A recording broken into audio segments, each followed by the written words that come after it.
오늘 아침을 여는 말씀은 시편 55편 22절에서 23절 말씀입니다. 내 짐을 여호와께 맡기라. 그가 너를 붙드시고 의인의 요동함을 영원히 허락하지 아니하시리로다. 하나님이여, 주께서 그들로 파멸의 웅덩이에 빠지게 하시리이다. 피를 흘리게 하며 속이는 자들은 그들의 날에 반도 살지 못할 것이니 나는 주를 의지하리이다. 아멘. 시편 55편은 다윗이 믿었던 친구들로부터 배신을 당한 고통 가운데서 하나님을 의지하며 기도하는 탄식시입니다. 다윗은 원수와 악인들이 자신을 공격해서 마음이 터질 것 같이 아프고 두려움과 떨림에 사로잡혀 죽음의 공포까지 느낀다고 탄식합니다.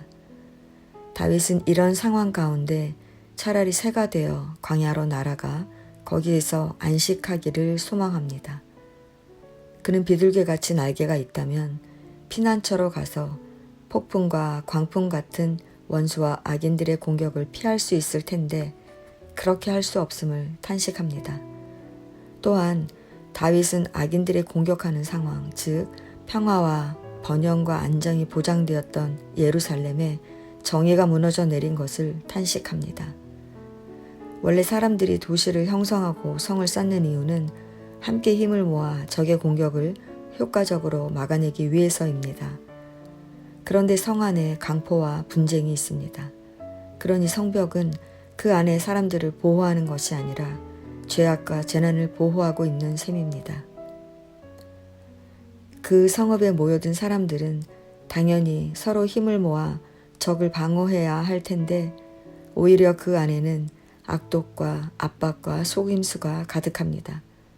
이처럼 다윗은 예루살렘 성읍의 사람들이 부귀영화와 칠세를 쫓아 의로운 자를 헐뜯고 속이며 강포와 죄악이 난무한 것이 되어버린 것을 탄식하는 것입니다. 그러나 다윗을 더욱 괴롭게 했던 것은 친구들의 배신이었습니다. 만일 모르는 사람이 조롱하고 잘난 척 했다면 다윗은 차라리 참고 무시할 수 있었을 것입니다. 그러나 다윗이 한탄한 것처럼 나의 동료, 나의 친구들이 원수가 되어버린 상황은 받아들이기 힘듭니다. 실제로 다윗에게 가시와 같았던 존재들은 한결같이 가까운 사람들이었습니다. 장인이자 상관이었던 사울, 아들 압살롬, 신뢰하고 의지했던 모사 아히도벨, 다윗이 그들과 보낸 시간들, 함께 나누었던 이야기들, 하나님의 집에서 받았던 은혜들이 한순간에 물거품이 되었습니다. 친구들의 배신은 다윗에게는 심히 마음 아픈 일이었습니다. 다윗의 친구들은 죄 의식도 전혀 느끼지 못하고 하나님을 두려워하지도 않았습니다. 심지어 다른 모든 친구들에게까지 똑같은 잘못을 범하고 친구로서 우정과 약속을 무시했습니다. 친구들의 말은 겉으로는 누구보다 위로하는 듯한 매끄럽고 부드러운 말이지만 실상은 싸우는 말이고 칼로 공격하는 말이었습니다. 이처럼 다윗은 원수들의 공격을 받고 친구들에게 배신을 당했습니다. 우리에게도 종종 이와 같은 일이 벌어집니다.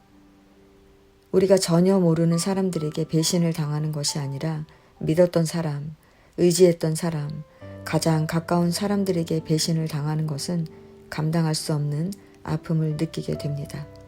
성도 여러분, 여러분이 이러한 상황 가운데 있다면 어떻게 하시겠습니까?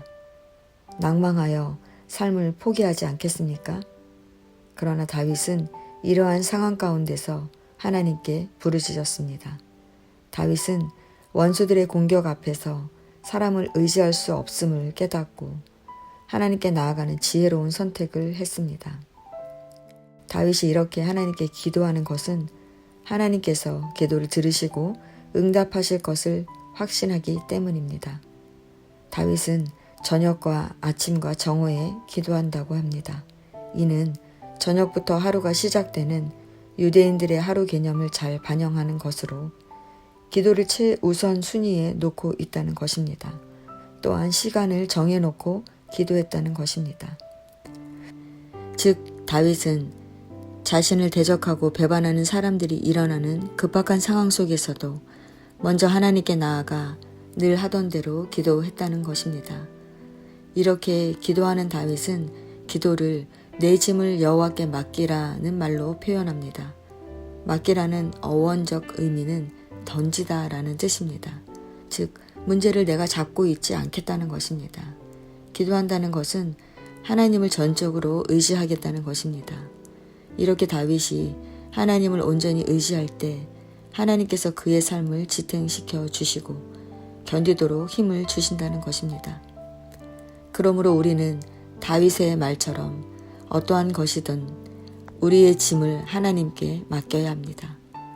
그러면 하나님께서 우리를 붙드셔서 어떠한 상황 속에서도 우리를 흔들리지 않게 하십니다.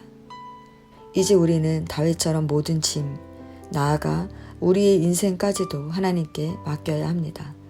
그러면 하나님께서 우리에게 참 평안을 누리도록 하실 것입니다. 성도 여러분, 원수들의 공격 앞에 마음이 두렵습니까?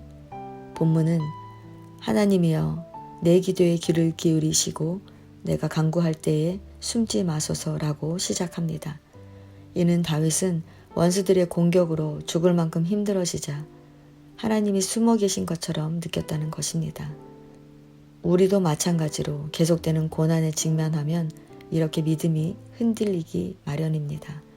그러나 우리가 기억해야 할 것은 우리의 피난처는 오직 하나님뿐이라는 것입니다. 성도 여러분, 하나님께서 언제나 우리의 기도에 귀를 기울이시고 응답해 주신다는 것을 신뢰하시기 바랍니다. 아무리 원수들이 공격한다 할지라도 하나님께 나아가 우리의 모든 문제를 하나님께 맡기면 하나님께서 우리를 구원하시고 참 평안을 누리게 하실 것입니다.